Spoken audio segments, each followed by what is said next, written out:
아스팔트 포장, 총정리, 전편. 아스팔트 혼합물의 마샬 안정도 시험. 아스팔트 혼합물의 배합 설계 시에는 마샬 안정도, 포화도, 밀도, 공급률, 흐름값 등을 참고해야 하는데, 오늘은 이 중 마샬 안정도를 측정하는 마샬 안정도 시험에 대해 공부해보자. 마샬 안정도는 아스팔트 혼합물의 공시체 측면에 하중을 작용시켜서 아스팔트 혼합물의 소성 유동에 대한 저항력을 측정하는 시험이라는 개념을 먼저 알고 가자. 이제 마샬 안정도 시험의 방법에 대해 알아보자면, 아스팔트 공시체를 표준 제작 절차에 따라 다짐을 하여 제작해야 하는데, 이때 공시체의 사이즈는 직경이 10cm, 두께가 63.5mm의 원판형이라고 해. 시험 전에 이 공시체를 수중 온도 60 플러스-마이너스 1도의 수조에 30분에서 40분 동안 수침시켜야 하지. 이후 상하 두매의 원호형 제압판 사이에 잘 끼우고 1분간 50.8mm의 일정한 속도로 피시험체가 파괴될 때까지 가압하는데, 공시체가 파괴될 때의 최대 하중과 그 파괴에 대응하는 변형량을 측정해야 해. 이때 측정된 파괴 시 최대 하중값을 마샬 안정도라고 하고, 변형량을 흐름값 또는 플로우값이라고 한다고 해. 마샬 안정도 시험 시 유의할 사항은, 공시체와 제하 헤드의 온도는 아스팔트 공시체는 60 플러스-마이너스 1도씨, 제하 헤드는 20도씨에서 40도씨 정도여야 하고, 수조에서 공시체를 꺼내어 최대 하중을 측정할 때까지 시험에 소요된 시간은 30초 이내여야 한다고 하니 참고해두자. 이제 마샬 안정도 시험과 관련 있는 수침 마샬 안정도와 수침 잔류 안정도, 이렇게 두 가지 용어의 개념을 추가로 알아보자. 수침 마샬 안정도는 아스팔트 혼합물의 박리 특성을 시험하기 위해 물속에 비교적 장시간 수침한 혼합물에 대해 실시하는 마샬 안정도 시험인데, 아까 설명한 보통 마샬 안정도 시험에 의한 마샬 안정도 값과 비교하기 위해서 시행한다고 해. 일반 마샬 안정도 시험은 수조 속에 30분에서 40분 수침시키는 반면, 수침 마샬 안정도 시험은 시험 전에 아스팔트 공시체를 60도씨 물속에서 48시간 동안 수침시킨다고 하는군. 또 수침 잔류 안정도란 아스팔트 혼합물의 박리에 대한 저항성을 평가하는 데 이용되는 개념으로, 수침 마샬 안정도 값을 일반 마샬 안정도 값에 대한 백분율로 나타낸 값이야. 이 수침 잔류 안정도가 75% 미만일 경우 아스팔트 혼합물의 재료 조합을 바꾸어 재시험을 하거나 박리, 방지제를 사용하는 것을 고려해야 한다고 하니, 수침 잔류 안정도의 규정 기준을 기억해두자. 아스팔트의 동점도와 시험 방법, 아스팔트 배합 설계 시 아스팔트를 혼합할 때, 또 아스팔트를 다짐을 할 때 해당 아스팔트의 목표 온도를 구하기 위해서는 그 아스팔트의 동점도가 필요해. 여기서 동점도란 중력의 영향 하에서 측정된 점도, 즉 움직이는 유체의 점도를 뜻하는데, 그 시료의 온도에서 절대 점도를 밀도로 나눈 개념이래. 아스팔트를 혼합할 때나 다짐을 할 때 혼합 및 다짐을 위한 적정한 동점도가 요구되겠지. 점도가 너무 높아서 너무 심하게 끈적끈적하거나 심지어 딱딱하면 혼합이나 다짐이 어렵고, 점도가 너무 낮아서 줄줄 흐르면 유동 저항성 부족 등 아스팔트 바인더의 품질에 문제가 발생할 테니까. 따라서 이 혼합 및 다짐 시 동점도를 만족시키기 위해서는 몇 도의 온도를 목표로 해야 하는지 배합 설계 때 미리 파악하기 위한 시험이 바로 동점도 시험이라고 할 수 있겠어. 참고로 동점도의 단위는 C, 대문자 S, T라고 표기하고, 읽을 때는 센티 스토크스라고 한다고 하니 참고해두자. 아스팔트의 동점도 시험 방법에는 회전 점도계를 이용한 시험 방법과 유리로 된 점도계를 이용한 방법이 있는데, 회전 점도계를 이용한 동점도 시험의 원리는 135도씨의 아스팔트 시류 속에 원통형의 스핀들이라고 하는 기계를 집어넣어 일정한 회전 속도를 유지하는 데 필요한 점성 토크를 측정하는 원리의 동점도 시험이고, 유리로 된 점도계를 활용한 동점도 시험은 시험 온도로 맞춰진 아스팔트 시료를 점도계에 채운 후 점도계 속에서 흐르게 하여 유체가 최초 관측점에서 다음 관측점까지 흐르는 데 소요되는 시간을 측정 후 그 유출 시간과 보정 계수를 곱하여 동점도를 산출하는 방식이다. 이런 정도만 알고 가면 될 것 같아. 마지막으로 동점도 시험 시 시험 온도는 컷백 아스팔트 도로유의 시험 온도는 60도씨, 아스팔트 시멘트에 대해서는 135도씨에서 측정한 것을 기준으로 한다는 정도만 더 참고해두자. 아스팔트 콘크리트, 채움제, 필러, 아스팔트 충전재, 필러라고도 불리는 아스팔트 채움제는 아스팔트 혼합물에서 굵은 골재와 장골재 사이를 채워서 내구성을 증진시키는 역할을 하는 석분 등의 재료를 말해. 오늘은 이 아스팔트 채움제에 대해 공부해보는 시간을 가져보자. 먼저 아스팔트 채움제의 종류에는 석회암, 석분, 아스팔트 혼합물 생산 과정에서 발생하는 회수 더스트, 소석회, 포틀랜드 시멘트, 제강 더스트, 주물 더스트 등 기타 광물성 물질의 분말이 사용된다고 하니 참고해두자. 또 아스팔트에 채움제를 사용하는 이유에는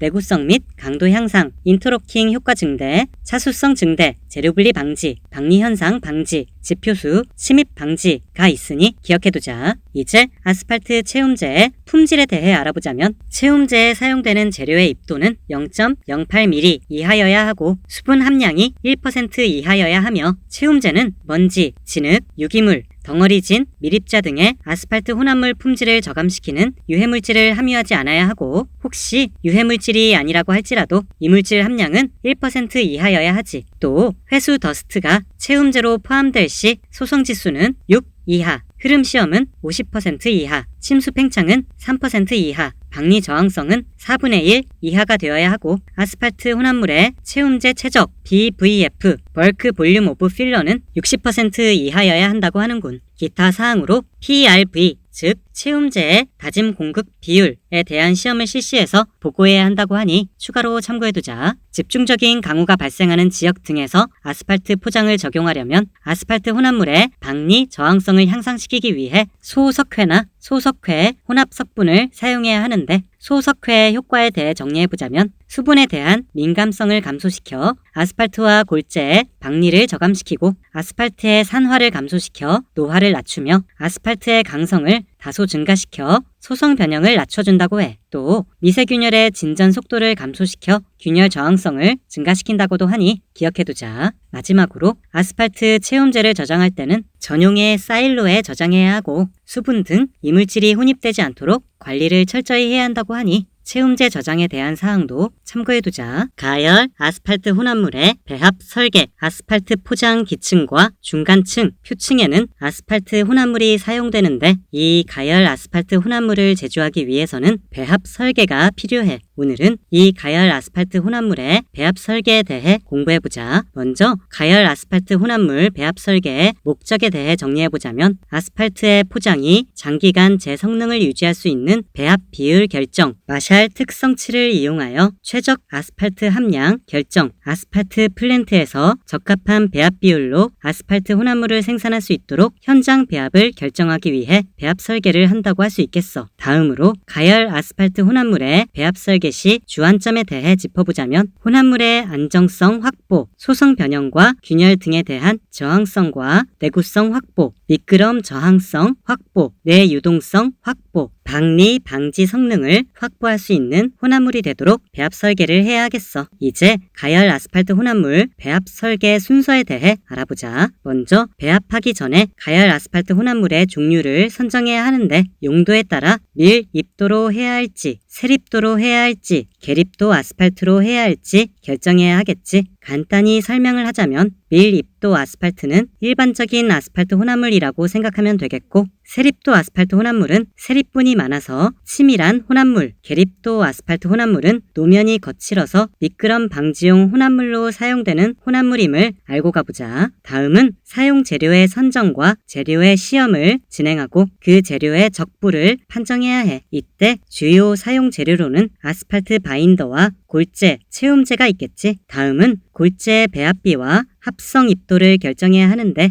여기서 합성 입도란 굵은 골재, 장골재, 채움제를 혼합했을 때 입도를 말해. 그리고 동시에 혼합 및 다짐 온도를 결정해야 하는데 지난 시간에 배운 동점도를 활용해서 결정하는 경우가 많아. 아스팔트 혼합물의 혼합 및 다짐 온도는 작업성과 물성치에 영향을 미칠 뿐만 아니라 최적 아스팔트 함량을 결정하는데 큰 영향을 미치므로 중요한 부분이야. 동일한 혼합물이라도 서로 다른 온도에서 다짐을 할 경우 최적 아스팔트 함량이 다르게 결정되니까. 참고로 재생 아스팔트 혼합물처럼 동점도 시험값이 없는 경우에는 일반적인 아스팔트 혼합 온도와 다짐 온도 값을 따른다고 하며 일반적인 온도는 다음의 표를 참고해보자. 그 다음은 추정 아스팔트 함량을 정하고 마샬 안정도 시험용 공시체를 제작 후 마샬 안정도 시험을 실시해야 하는데 여기에서 마샬 안정도 시험에 관한 사항은 지난 아스팔트 혼합물의 마샬 안정도 시험 영상을 참고해보자. 그렇게 실시한 마샬 안정도 시험 결과와 기준치를 대조해야 하는데 여기에서 기준치는 안정도의 경우 일반적으로 500kg 이상, 소성 변형 방지 대책 기준으로는 750 이상, 흐름도는 20에서 40, 공극률은 3에서 6%, 포화도는 70에서 85%라고 하니 참고해두자. 그리고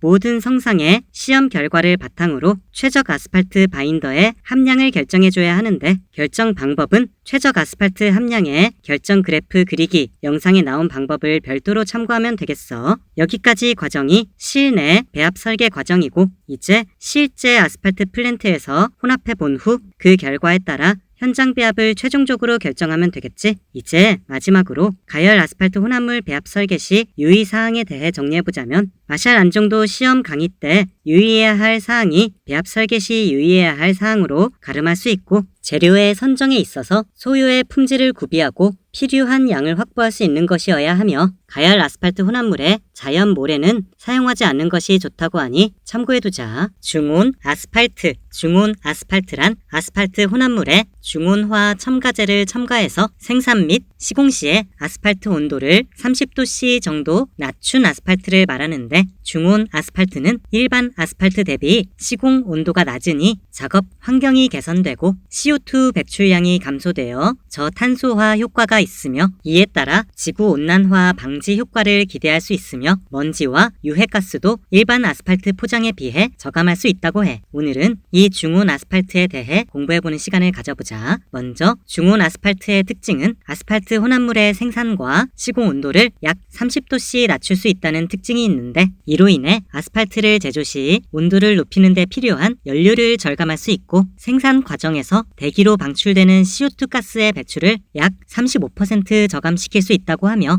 시공 후 양생 시간을 감소시킬 수 있어 빠른 교통 개방이 가능하다고 해. 또 유해가스가 가열 아스팔트 포장에 비해 40%에서 70%까지 저감된다고 하는데 아스팔트 포장 중 냄새와 유해 증기로 인한 작업자와 인근 주민들의 불쾌감이 줄어들고 대기 환경의 피해도 줄어들겠지. 또 그러면서도 일반 가열 아스팔트 포장과 유사하거나 배합에 따라 오히려 높은 강도 특성을 확보할 수 있다고 하니 참고해두자. 다음으로 중온 아스팔트의 생산 전 관리 사항에 대해 알아보자. 먼저 중온화 첨가제는 혼합온도 이하에서 용융이 가능한 포장재로 소포장하거나 전용의 투입 장치가 있는 보관함에 보관해야 하고 운반 및 보관 시에는 수분에 젖지 않도록 주의해야 한다고 해. 또 중온화 첨가제를 미리 아스팔트에 투입하여 혼합하는 습식 혼합 방식과 중온화 첨가제와 아스팔트를 믹서에 각각 별도로 추가하여 혼합하는 방식인 건식 혼합 방식을 선택해야 하고 골재 입도의 적합성 그리고 골재 함수율이 3% 이내인지 여부를 확인해야 한다고 하는군. 마지막으로 중온 아스팔트 생산 중 유의사항은 믹서에 투입된 골재와 아스팔트의 온도는 규정된 온도에서 플러스 마이너스 10도씨 범위를 넘어서면 안 된다고 하고 특히 골재 온도는 아스팔트의 주입 온도보다 10도씨 이상 높아서는 안 된다고 하니 참고해두자. 아스팔트의 공용성 등급과 침입도 등급 스트레이트 아스팔트 60에서 80 PG 64-22의 뜻 아스팔트 혼합물을 주문하면 아스팔트의 종류와 등급으로 다음 사진과 같이 표기가 되는데 기술사라면 이 표기의 의미를 잘 알고 있어야 하겠지. 오늘은 아스팔트 바인더의 표기 등급인 공용성 등급과 침입도 등급에 대해 알아보는 시간을 가져보자. 아스팔트 바인더는 아스팔트 혼합물 전체 중량비의 5에서 8%만 혼합되지만 바인더 성질에 따라 아스팔트 혼합물의 특징, 그 중에서도 특히 고온에서의 소성 변형 정도와 저온에서의 균열 정도가 바뀌므로 이와 관련된 아스팔트 포장의 공용성을 규정하기 위해 아스팔트 바인더의 특성을 분석하는 것이 매우 중요해. 그래서 포장을 시공할 장소의 최고 및 최저 온도에 맞는 바인더를 직관적으로 선택할 수 있도록 아스팔트 공용성 등급 퍼포먼스 그레이드 PG 등급이라는 체계가 존재하지. 앞서 예시로 보여준 PG64-22가 KSF2389 아스팔트의 공용성 등급에서 규정하는 공용성 등급 표기 방식인데 PGXX-YY라고 하면 XX는 최고 온도로 소성 변형에 대한 저항성을 의미하고 -YY는 최저 온도로 균열에 대한 저항성을 의미해. 즉 PG64-22는 최고 온도 64도씨에서 최저 온도 -22도씨 범위까지의 지역에 시공할 경우 문제없는 아스팔트 바인더라고 생각하면 되겠어. 공용성 등급으로 아스팔트 바인더 선정 시 참고할 사항에 대해 정리해보자면 일반적인 경우 예시로 들은 공용성 등급 PG64-22 아스팔트를 주로 사용한다고 하고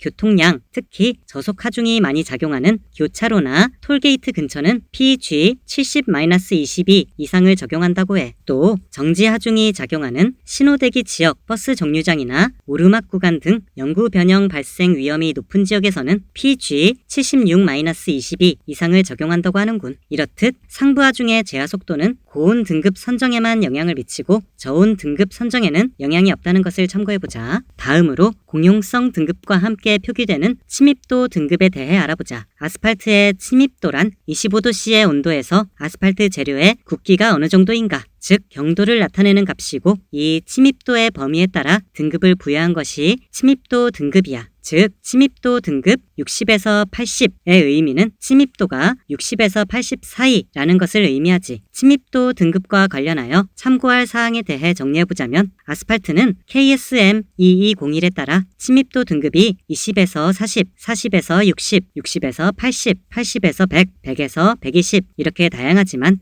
국내에서는 주로 60에서 80, 80에서 100 이렇게 두 가지가 주로 사용되고 일반적인 경우에는 60에서 80 등급 순환골재가 포함된 재활용 아스콘에서는 80에서 100 등급이 사용된다고 해. 또 침입도 등급은 개질 첨가제 등이 혼합되지 않은 스트레이트 아스팔트에만 부여하는 등급이라고 하니 기억해두자. 그럼 오늘은 이만 끝!